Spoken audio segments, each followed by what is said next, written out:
เมยสุงค่ะเมื่อในเป็นวันที่25เดือนธันวาคมที่7ปี2026ในตอนในข่าวใส่หมอหอมมีข่าว3ตอนได้มาเปิ้นเผาค่ะ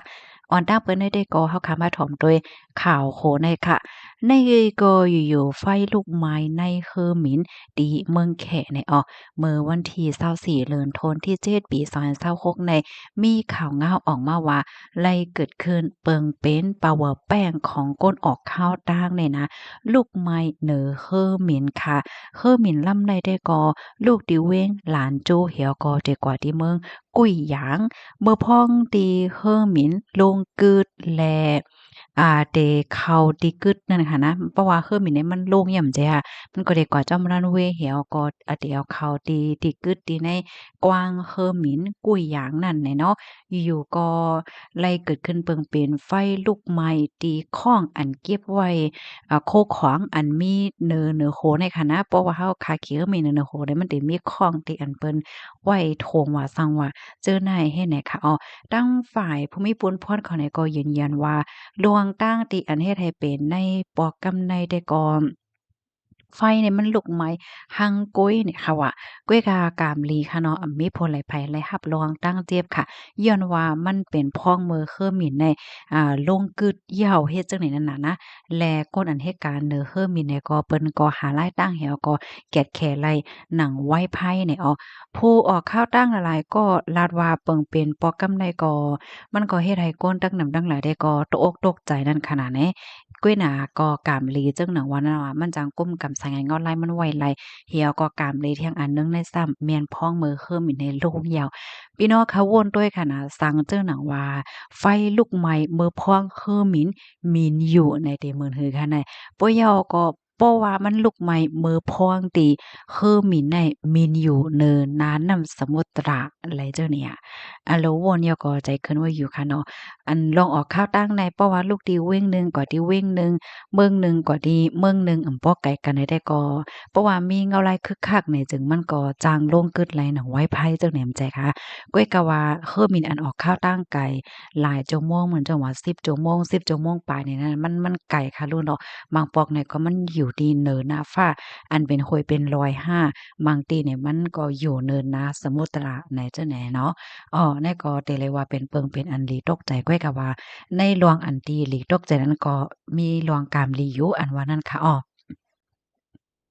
ลูกดีข่าวง้าโหในเสแลกำในเฮามาถ่อมด้วยข่าวง้าเที่ยงตอนหนึ่งโคบโทผ่านโคกของตั้งกินอันตุอันปลอมเทียงเหย้าเลยค่ะนะอันในค่ะหันแค่พางเห็นเนี่ยค่ะใครเอามาเน่พี่น้องเฮาค่ะเปิดใจก้วยค่ะคาซ้ำมั่นใจว่าเจ้ามันได้ผิดเปิงให้ในนั้นค่ะน่ะเนาะข้าวหลอมโอนอะโลให้พี่น้องเฮาเขาเกกินยาหือก็โหเนี่ยค่ะเนาะมันได้มีกาแฟเขาห้องว่า Nescafe ว่า Ovaltine ว่า Downy ว่าจังได๋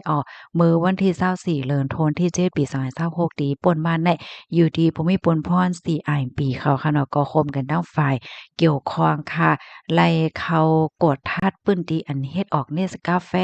โอวันตินดาวนี่อันตุอันปลอมมันค่ะยึดโคขวางไลแน่หมวก200,000อันเพราะว่ามันนับส่วนเป็นเงินเนี่ยก็ได้ตกอยู่หมวก2,000,000 บาทจังได๋ค่ะตั้งฝ่ายภูมิพลพรเขาเนี่ยก็ ลัดในว่าเมื่อแต่มันได้ก็ไล่ฮักตึงลาตีก้นกล้าขายแลก้นหวานก้นเมืองในปึ้นตีจังได๋ค่ะเนาะว่ามีจุ่มลาดว่าเป็นก้นขายโคของก้นกล้าตั้งขายกาแฟอันซองว่าแล้วก็โกโก้ว่าโอวัลตินว่า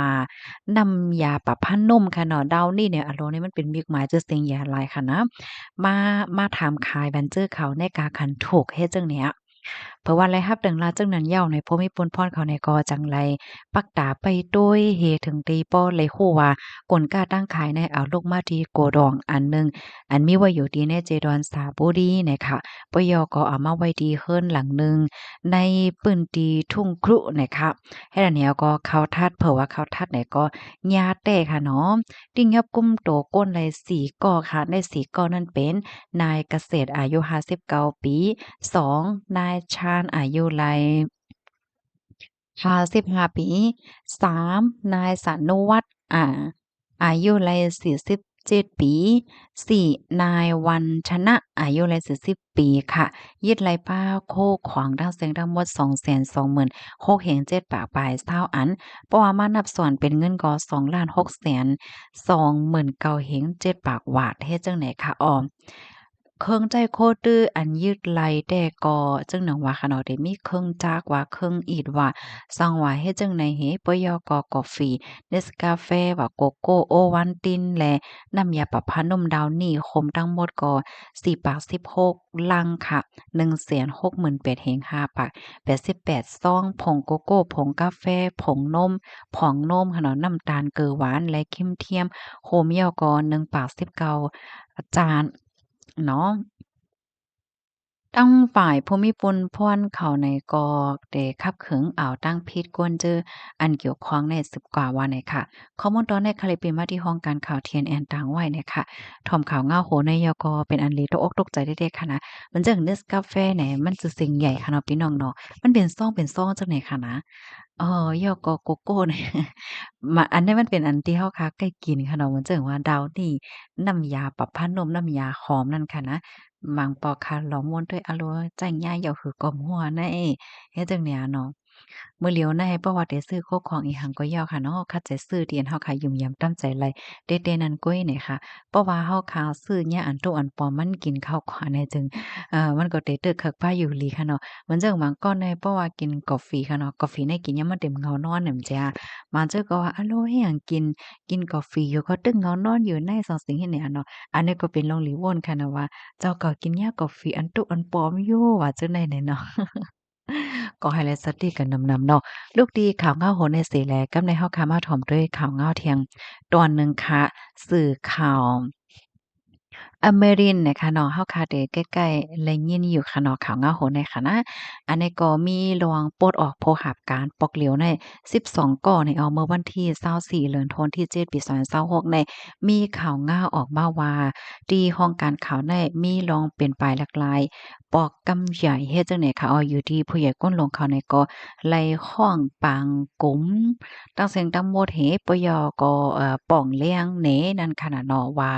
มือเหลียวสายงานเข้าไลน์ในมันเป็นจังไหนจังไหนยาวขาไหนอ๋อมื้อวันที่23เดือนธันวาคมที่ป่นมานั่นก็อยู่ที่ผู้ใหญ่ก้นลงเนี่ยก็ไล่ป่องเลี้ยงปันโพหาบการเป็นก็เป็นก้อยาวลองตั้งอันตี